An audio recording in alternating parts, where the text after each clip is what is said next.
That was a very deep, insightful discussion on AI deep solutions, right? So, all right. As we have completed the panel discussion, so you have heard a lot of futuristic insights where AI is going to go, how powerful it is, right? So, naturally, the next question is, okay, now I have invested in AI, how am I going to operationalize it, right? Naturally, that's the question. How do I run my AI efficiently? How do I scale it up for the size of my business? What sort of checks and balances will I have to put in place when I use it on a day-to-day basis, right? So that's where AI operations come into picture. And we have our next speaker, Shiva, who is going to enlighten us on AI operations. A big round of applause for Sivanandhan Paramasivam. From legacy systems to generative AI, one leader has been turning data into transformation. Meet Shiva Paramasivam, a data and AI visionary with over 20 years of engineering data platforms for Fortune 100 insurers. As head of data platform engineering at CRC Group, he turns complex data challenges into growth opportunities. Shiva's work generates results. From leading cloud migrations that delivered $8 million in measurable ROI to building an AI-powered underwriting assistant that saves $3 to $5 million annually. His projects drive both innovation and impact. Before CRC Group, he was a principal cloud architect at Microsoft, creating AI-driven solutions using Azure OpenAI and Databricks. Prior to that, at EY, he led data transformation programs that modernized insurance systems, producing millions in annual ROI. Recognized for his leadership and innovation, Shiva has managed global teams of up to 50 engineers and architected enterprise data warehouses across Microsoft Fabric, Databricks, and Snowflake. His success is measured not just in technologies deployed, but in the business value delivered. Please welcome a leader who makes data work harder for business, Shiva Paramasivam.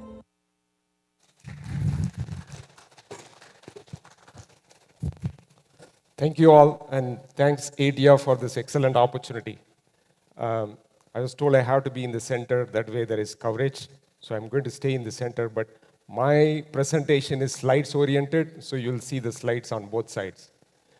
So today, I think we have experts, Deepak, Anita, and the previous panelists talking a lot about AI. So there is a lot of hype and noise about AI, and I'm not here to talk about that noise. I'm here to talk about how do you put that in action, right?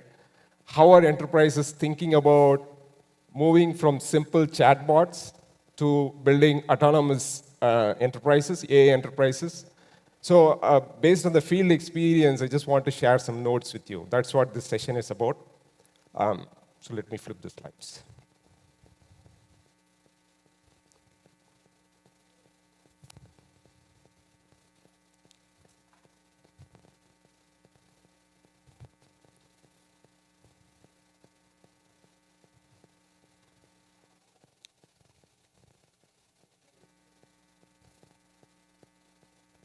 Sharon, wait 1 second.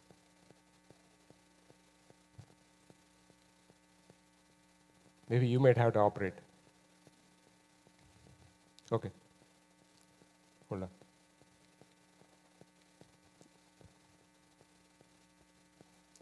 Next slide. Next slide. Yeah. Okay. So I'll let you guys flip. I'll let you know. So all the successful enterprises go through a specific maturity curve. So it's not that they kind of do a big leap, right? So we are going to look at how is that being phased step by step, and how are we going to realize the business outcomes, right, out of that AI transformation. So moving on to the next slide. So we'll start with the universal pain point. We have a lot of entrepreneurs here in the room.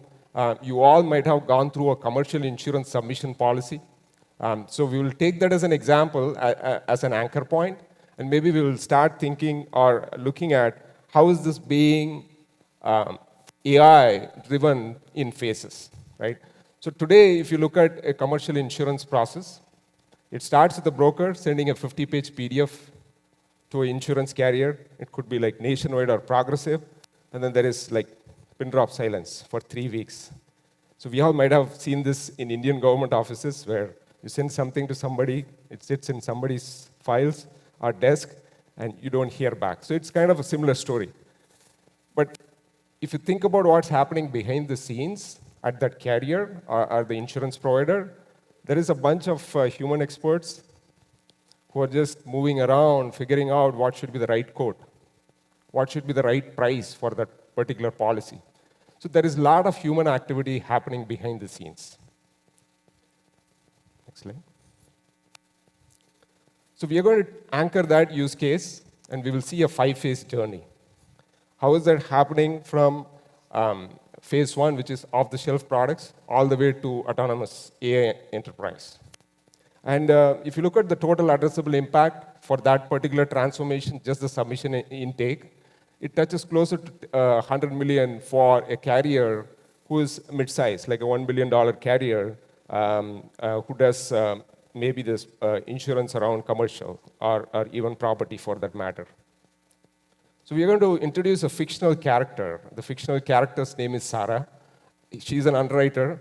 So we are going to look at it in phases on how Sarah is kind of looking at it from a day-to-day life, and she's going through that AI transformation. So what happens to Sarah is what we are going to see as a case study. Next slide. So let's start with the first phase, which is off the shelf. I know Deepak kind of covered like the up end, like 3 different phases, right? So touching back to that, off the shelf is taking a Copilot or maybe a ChatGPT, start with that, and you start adding your own data to it. So take the life of Sarah. In today's world, what Sarah does is, so as soon as your policy goes to the hands of Sarah, the first thing she wants to do is, what is the compliance guideline for the state of Texas for the year 2025? So she has to find that, right? Before she insures or start thinking about insuring the policy. So that's the first step that she has to take. So if she has to do that, she has to go to a lot of internal sites. Could be SharePoints. She has to talk to a few people, right, who are experts. And then she will come back with an answer. That's her life today. But let's say we kind of get into the AI world. You take the ChatGPT, you take the Copilots of the world, feed it with your own data. The next thing that she can do is go to her Teams or Slack channel, and she can start asking the question, and boom, she gets a response, right? So that's a Copilot, or maybe think of this more like off-the-shelf type of activity where you take something and move it to the next. So this is the first step. 90% of the enterprises, they start here. Like going back to the earlier conversation, they start there first. Because that's comparatively easier. The game here is about efficiency. So they want to make sure the real problem of finding the knowledge is solved. That's the first step. But I want to underline key things to the leaders here. Security is a key for this phase. So none of the executives want the data to move out of their landscape. So they want to make sure the data is safe and secure and it stays within the firewalls. Moving to the second phase. So now Sarah's search problem is solved. So we have to move on to the second problem. So she figured out the compliance. The second step is she's still staring at a 50-page PDF. So the PDF has customer information. It has maybe your credit scores. It has the details of the revenue that you're making as a commercial solution provider or a real estate property, right? So she needs to go through all of that, make sure that is all fed into the system, so that way she can take the next step. So as part of that process, there is a lot of stare and compare, right? So you have to look at it, make sure you feed it into the right system, compare documents, a lot of manual labor involved. How do this get solved through AI? We kind of build something like a bot. So bot is like a follower, a custom bot, right? Like which is, what it does is it tells it to do something, it does it for you. And typically it is done like the bot kind of looks at the PDF, makes it digital, like uses OCR, digitalize it. Then you put the LLM brain behind, then it can give you the knowledge summary, right? So that is this second phase. So in here, this is where the ROI gets real. So customers the enterprises are looking for how can I take it to the next level? This is where it starts picking up. And there is also a lot of human involvement in this because the bot does the job and it gives back to the human, so you kind of say whether you approve or disapprove, right? So there is full control for human activity. But I just want to underline one key thing. Out of all this, the essential thing is you have to have clean data. If your data is messy, the AI is going to be messy as well. So it's going to be garbage in and garbage out. So make sure the data foundation is laid out intact. So let's move on to the third phase. So far, we solved the search problem. We solved the data entry problem. Now we have to get into the analysis problem. So Sarah, she figured out, okay, my data is in the system. The next thing that I want to do is I need to find out whether this property is in a flood zone, or can I take this property and is there a risk in insuring this property? So she needs to find that out. So today she goes to different systems to grab that information. In an AI-ready world, there is going to be an agent, right? An agent is somebody who, agent is a actor than a follower. So the previous step, the bot is a follower. You tell something, it does it for you, whereas the agent can act on your behalf. So it's like a common analogy is a bot is like a librarian who goes and fetches the book for you, whereas an agent, it can be a research assistant. You give it a problem, goes to library, takes the book, reads it for you, and gives you a final output. So that is a big difference. And in this phase, enterprises gets into that agent mode. They build agents. So just to give you an example, at my company, we are at this phase where what we do is we take this data that is coming from different insurance brokers, and then we tie it back to insurance carriers. So there is an agent which is kind of helping us with that process. So apparently, agent becomes your junior analyst. So you kind of take a excellent graduate and make them as your junior analyst as part of this phase. But you're still the pilot. Whoever is running the show is still the pilot, but the agent becomes a navigator, which tells you, here are the things to watch out for. So in the case of Sarah, it comes back with the recommendations, but still Sarah can make the final call. So these are the three phases. Now let's move on to the fourth phase, which is the most critical phase, right? This is where the maturity curve is almost hitting plateau or going to the top. So here we are getting into the workflow. So far, we have been seeing a task. Now we are getting into a workflow.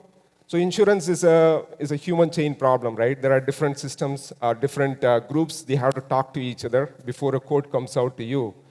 So legal has to talk, claims has to talk, the compliance team should talk. So in the case of Sarah, her quote has to go through all of this. So it's a web of email chain that is happening.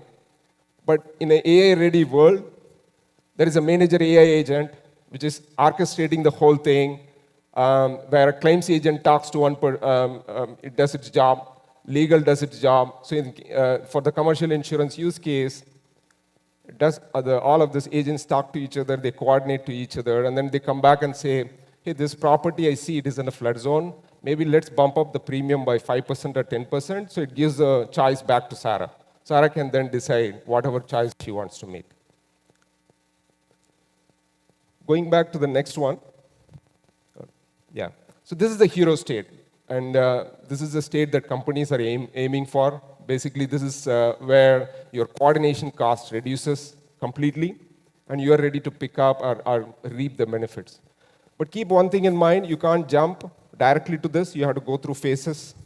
Because, like I said, and the analogy is you want to cook a good chicken biryani, so you need to make sure there are right ingredients. If you put the wrong ingredients, chicken biryani is going to be bad. So it's the exact same thing when you start making sure your data is clean. That way your AI can be cleaner, right? If your data is bad, there's going to be a lot of problems with it. So same thing applies to this as well. And also make sure you go through in phase. Don't jump. Don't make the big leap. Now Sarah's example, if you look at it, It was a 3-week process before it became a one-click approval. This is the golden state. So she became, from a clerk, she kind of evolved into a strategic decision maker, which is what she's supposed to do in the first place. Now let's go to the futuristic state, which is the final phase here. So we are talking agent-to-agent commerce here. So as a commercial insurance, or if you want a policy, commercial policy, why do you need to fill up PDF, right? Why do I have to go to a portal and start filling in an application? I have a finance agent. My finance agent talks to the sales agent of maybe Farmers Insurance or Nationwide. So they talk to each other, come to terms, and the policy gets issued within a few seconds. So this is the future that we are talking about. I haven't seen any companies getting there yet, but I think there are a lot of companies thinking about this, right? So there are protocols like agent-to-agent protocol and model context protocol that are out there in the industry which is doing this for us. This is kind of the aspirational state where companies want to get to.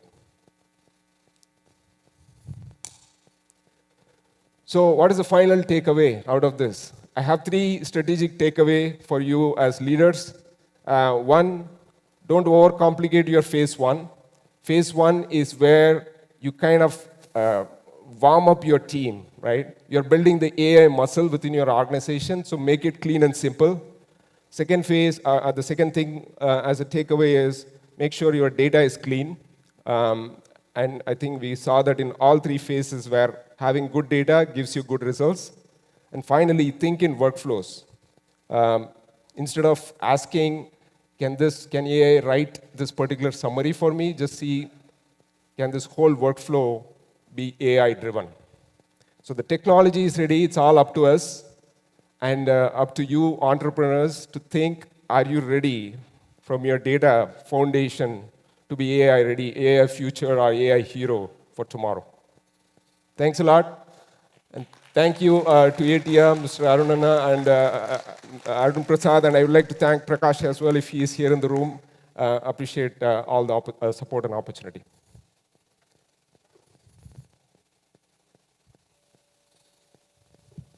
Thank you, Siva. Let's give once again a standing ovation, I would say, for Shiva.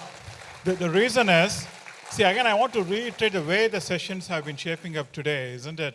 Again, the kudos to Payani, Arun for curating these sessions, starting with the academia, as I said, to the analysts, to practitioners. And here, what you learned and heard about is scaling your AI operations and trying to institutionalize AI within your enterprise or business process. So as a small token of appreciation to Shiva for sharing valuable insights, may I request Chandra from AG Fintechs, one of our sponsors, to hand over this memento to Shiva. Thank you.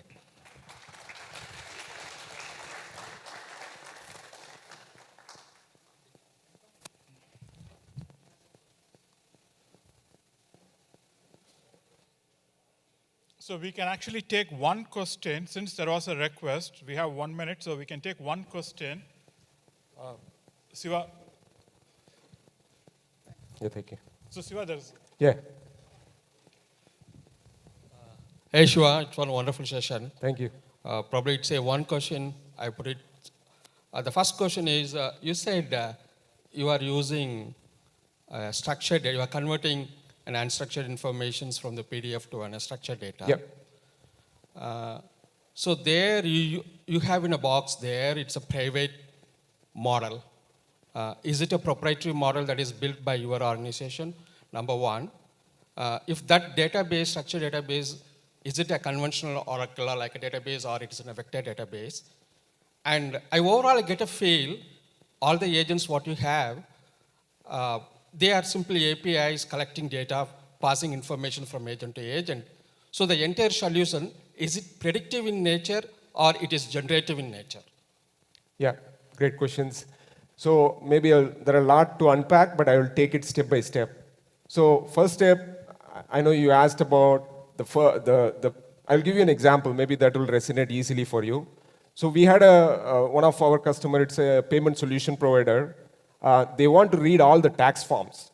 So it's all out there, sometimes physical, sometimes digital. So they want to read the tax forms, including the commercial, like people filling taxes coming out to them. So what they did was they did OCR, loaded it into the vector database, and also talked to some of their existing databases, and you can ask natural language questions. So the questions are, how is this person doing from the 2023-2024 tax standpoint? Just as a simple example. But when you get commercial, it gets very complex, right? That's an use case that we have solved. So that, hopefully that answers your first question. Now yeah. Vector database along with the existing SQL database to get the transactional information, right? So that's all coming, that's a collection of vector and transactional databases. Second question was around agentic, but what was that? Like, could you repeat? It is always generative, and see, we always caveat saying this is all AI answers. Please verify, so there is no 100% guarantee with AI, that is for sure. Where we can differentiate ourselves is, how do you make sure your evaluation is good enough? Making sure you kind of have the necessary guardrails and evaluation mechanism to evaluate what's coming out as an output. I think that is going to be the key, and that's where enterprises are differentiating themselves. Yeah, I know we are right out on time, but thank you. Right on time. Yeah. Thank you.